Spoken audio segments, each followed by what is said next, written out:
Additionally, one of the things that I did is I said, you know, I want to be able to focus on creating an esports team, something that I knew was happening at other universities. And I visited a number of different ones to kind of see what they were doing and what could we do? What could we do as far as how do we bring something else into our university system that will create something for people to belong? And that's really what it came down to. Is as I thought about this, I thought a lot about how do we create something where students feel like they can belong somewhere on campus. Not only is it a way to, which of course is something that's important to the university recruitment, but it's also a retention tool, but it's also a place for people to just feel like they're part of something. Extracurricular activities have always shown that, and this is no different. Okay, so our mission statement when we came up with this idea is creating an all-inclusive group. And I'll break that down and what that means. It's kind of it feels like a buzzword in some ways, right? But we're wanting to create a collaborative, innovative, and leadership opportunities for our students. So regardless if they're here or prospective students. And this is something that I really emphasize whenever a student comes to us. We've never actually actively recruited students, by the way. We have approximately 250 players. About 150 of them are actively participating in some competition or of some sort, but we keep growing, and it's not by accident. And I think it has to do with the fact that we have approached this in a much different way than other schools. And I feel really proud of our staff, our coaches, and our players because of that, because of the way that they've embraced the way that we've decided to approach our team as opposed to other teams that are out there. And we really focus on cooperative play and empowering our students, right? So we've made this a student-centric organization. It's not a top-down organization. Yes, we've put framework in place, but like what I always, I like to coin, or I didn't coin, someone else did, and I like to borrow from some teaching things, is we like to be the guide on the side and not the sage on the stage. We like to really say, all right, how are you going to grow? How are you going to become the best version of yourself as you go through this process, being part of our team, being part of the university? So when we have all these students, that means we also have students from all over campus. We have students from over 20 different majors. They're really excited about their major and their path, and we try to foster that through a robust communication. And it has nothing to do with perfection. It has everything to do about growth. And so we look forward to that kind of thing. So where is this coming from? Why is this so important?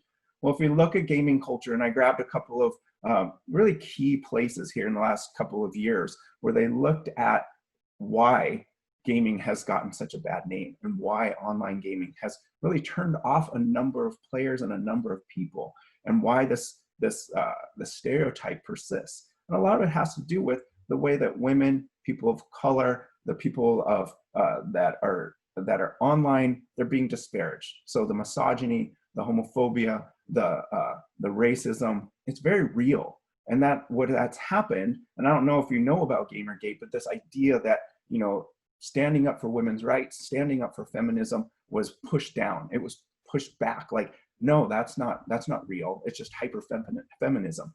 Instead of celebrating the fact that we have a diverse group of people in our country, and we want to embrace this idea of, we want everyone to feel like they can play. And that's really the basic premise of where we're coming from. We feel like gaming is a place where anyone can play. And so why not open that up to everyone? Why not embrace everyone's points of view? And again, not to say you have to be like this, but more like we're creating a space where everyone can express themselves and learn from each other. Okay, so this idea of toxicity is really fairly complex, and it's also systemic, right? Because it has happened for a long time. And it's really suffered because of this kind of this hyper focus on competitive play.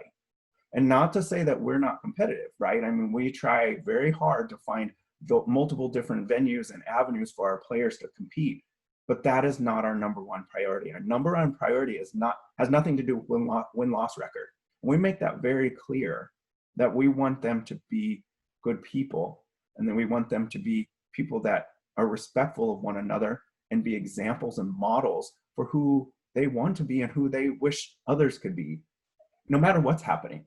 So if someone's being toxic to them, it's not reciprocated. And we make sure that that happens. And that's part of our student code of conduct. We say, these are the rules in which we live by, not that you follow when we punish with a stick, but more like, this is just our culture. And if we start that way, then it will keep going, right? And that's why we feel our growth keeps happening, because we stop this pattern that's happened for so long. So these are the types of things that we focus on in a great deal, because we feel like it's just that important. So this is who we are. This is a group, this is a small group, but a part of what we are and who we are. We said, come to our community events, come to things that we will bring all sorts of students and all sorts of people to just be with one another. Gaming has a very rich history of just creating kind of come together times, whether it's family, friends, strangers, and they just enjoy playing, right? Video games are no different. It's just a different type of medium. Whether it's board games, card games, all those types of things have existed for years, and they are a community building event. Video games are the same way. It just, we have to set that tone. We have to be the ones that say, this is exactly who we are. So that's why we say, let's bring all these people together and be one with each other and learn from each other. So this is how we do it. We focus on inclusion and diversity first and foremost. And then from that brings a place of belonging, because that's what we saw. We said, you know what? You're welcome here. They're like, well, what's my skill level? I said, I don't actually know or care. But what I do care about is, do you want to be part of who we are and what we believe in? And yes, they do. So then they belong somewhere. Now they have a place where they can be, they can study together, they can hang out with each other, they can eat together, they can do all those things, right? And then it becomes a community, it becomes a family, it becomes a place where they feel supported. And that's really what we're about, is we're trying to figure out, how do we do that in a way that all people feel like, yeah, I could be part of this, regardless of who they are. So this idea of diversity and inclusion has everything to do with, it doesn't matter what your gender is or what your gender identity is. That is not on our, what we want is, we want you.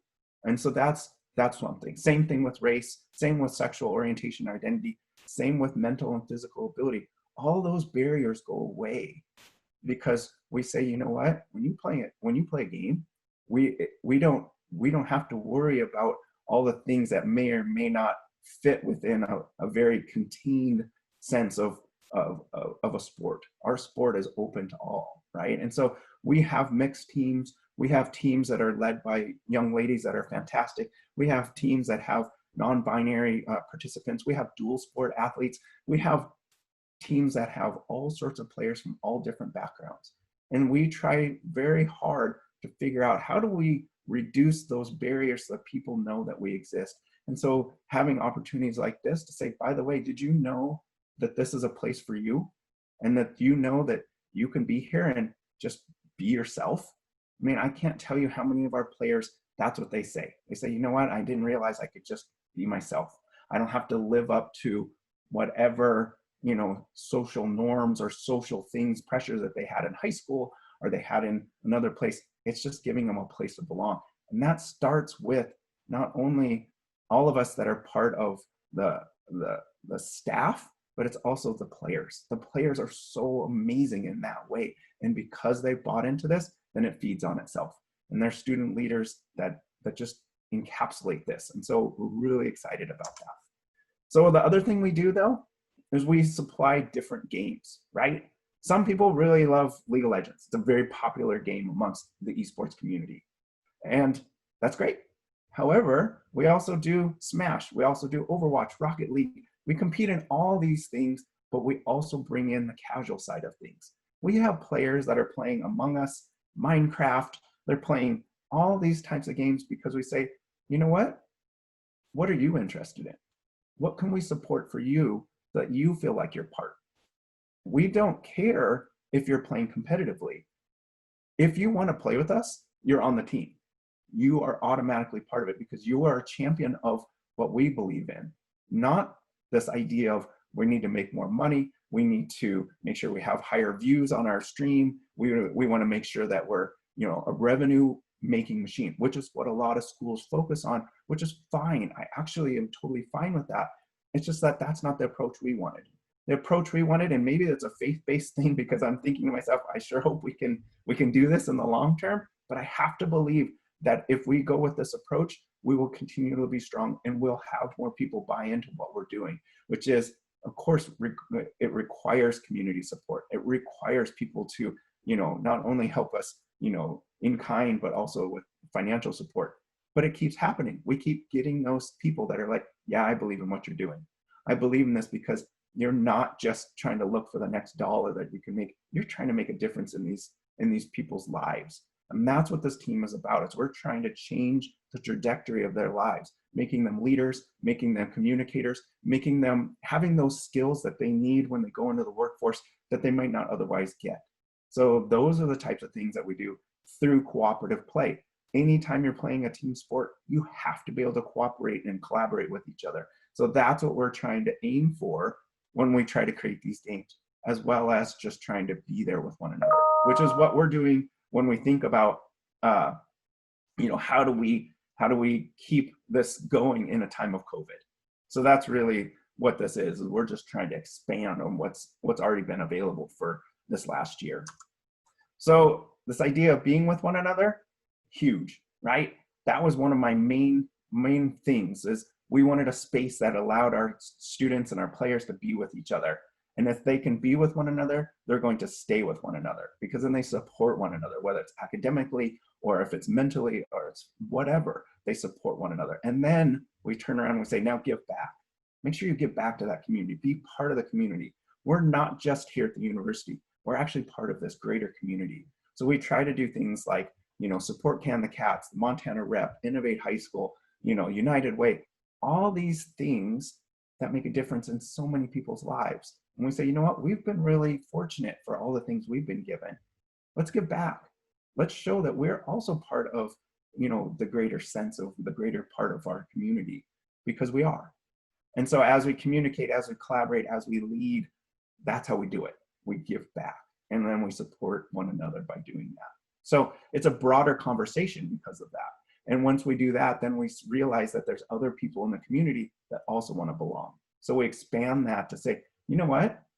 You may have gamed or you do game, but did you know you could also be part of what we're doing too? Let's do that. Let's create that broader sense.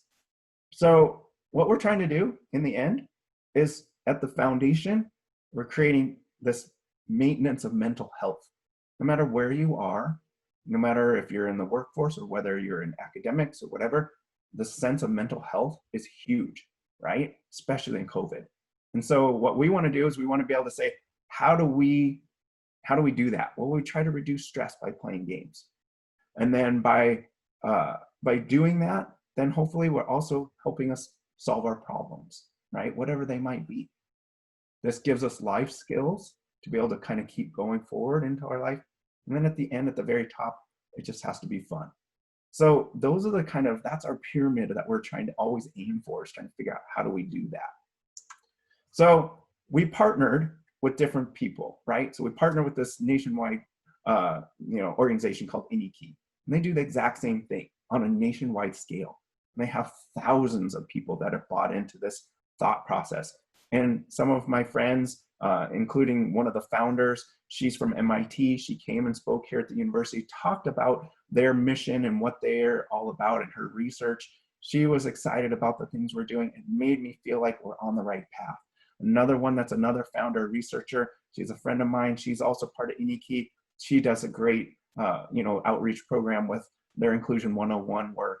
And then we have a great administration here at the university that supports what we're doing. They are really involved in all the things that we're trying to accomplish, which is exciting. So we have all sorts of different places, right, on campus, and we do this intentionally. The library, School of Journalism, UC Game Room, these are all places where our players can be and be part of something. They're centralized on campus so that anybody can be there, right? It's not meant to be just for one group or another. It's meant to be inclusive. So that's why we partnered in these facilities specifically. So this is who we are. We have things going all the time. We're trying to create events. We're trying to do things that bring people together. I mean, yes, this was last year when we could actually be together. We didn't have to wear masks, but we can still be together now. We're online, but we're still being together. We're still fostering community. that has everything to do with the connections that were made, and we keep trying to make connections. So this is one of our main mottos, you know, every game, everybody, everyone, because that's who we are. And that's who we want to be, is we want to make sure everyone is part of what we're doing. So we hope that you are continue to be interested in what we're doing. And if, you know, if you think about, you know, kind of moving toward kind of maybe wanting to play a game or something, come talk to us, because I think that's what's exciting about what we're doing. So I'll stop here for now. If you have questions, obviously, if you want to follow any of our things to find out what we're doing, watching the games that we're streaming, you know, get on our socials, please do. But if you have questions, I'll pause, and yeah, feel free to fire away. So thank you so much for just giving me this opportunity to talk. We did have one pretty good question by Amira, I believe. Do you just want me to ask it, or did you want to? If you want to go ahead, that'd be awesome. Sure. Hi, my name is Amira. My boyfriend was on the Apex esports team. He doesn't go to the university anymore.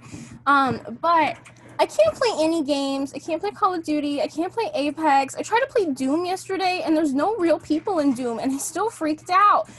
Can somebody teach me how to play against real people without, like, everybody sneaks up on me, and it's scary, and the control vibrates, and I throw it, and then I lose, and I die, and I just want to stop dying. I'm decent at Super Smash Bros. But that's it. It's the only game I can play, and I won't be able to play Apex with my boyfriend. Maybe some Call of Duty, but it's gotten real competitive over there. They have a zombie thing right now. I tried to play it once. I got turned into a zombie right away. I was like, what do I do as a zombie? Ugh.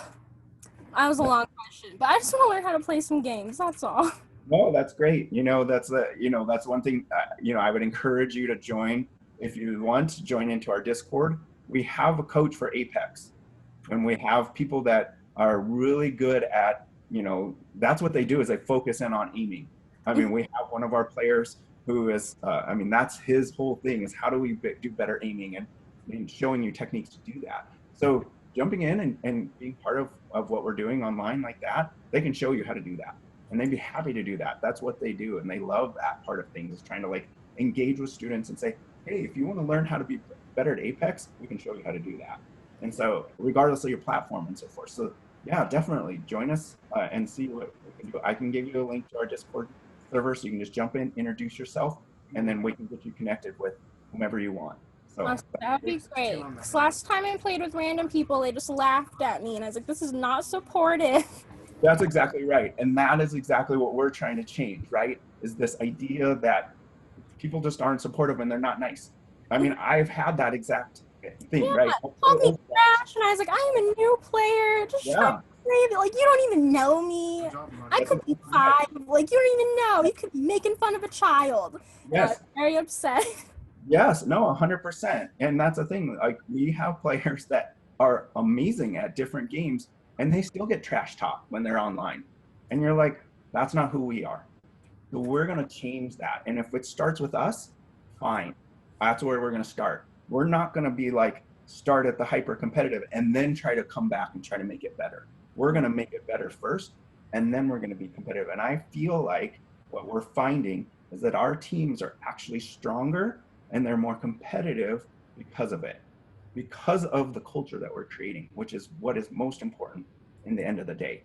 Because, you know, competitiveness is great. I love that part, and I think that passion is good. But the toxicity part, it just breaks people apart, and there's no reason for it in it at all. So yeah, you're absolutely right. And I guarantee you, if you jump into our Discord server, no one would ever say anything. They would just say, "Oh my gosh, we can help you." And they all want to help people, and they want people to just be part of what we're doing. So yes, please do.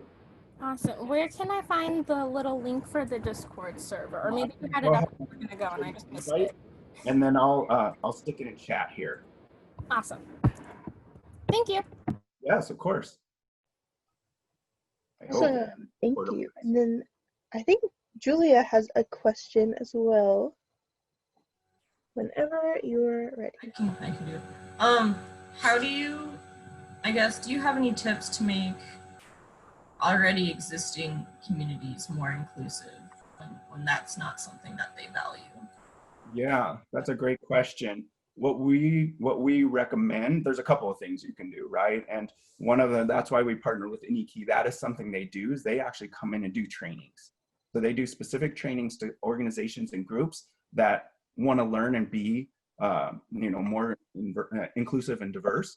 But on top of that, what we subscribe to and what they recommend too is that you find people that are going to be like a DNI person, be that person, the person that's going to be the leader in that area, to say, hey guys, this is who we are, people, this is what we believe in. And they're always advocating. And so like what we do is we try to find all of our leaders within our teams and we raise them up and we say, guess what, we'd like you to be that person, so that it's not like, I mean, of course I could be the dad that walks in, right, and said, hey, you can't do that. But what's more powerful is when our students are saying it and they're saying, hey, no, this is not who we are. And so it's saying, who do we want to be our community leaders, and who do we want to be able to help raise that standard? And so that's what we subscribe to and we found effective. Again, not perfection, but more like, this is what our goal is and this is what we're heading toward. So yeah, good question. Okay, Amira, I'm struggling for whatever reason because I closed Discord. Now Discord doesn't want to open again. So I may have to send this out and then get that to you. If you want to send your email address or something like that in chat, then I can send it to you for sure.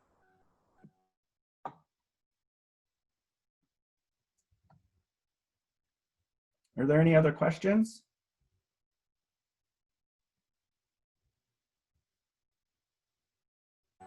Thank you so much for doing this. That great presentation. For sure. Well, thank you so much. Thank you to everyone listening. I really appreciate it. As I always, if you ever have any questions or anybody it comes up afterwards, because that happens, right? You leave and you're like, oh, I should have asked that question. Please reach out to me. I'll put, oh, thanks. Here, Kale, thank you, Kale. He's one of our head coaches. He is just sending out Discord here. So I can send that to you.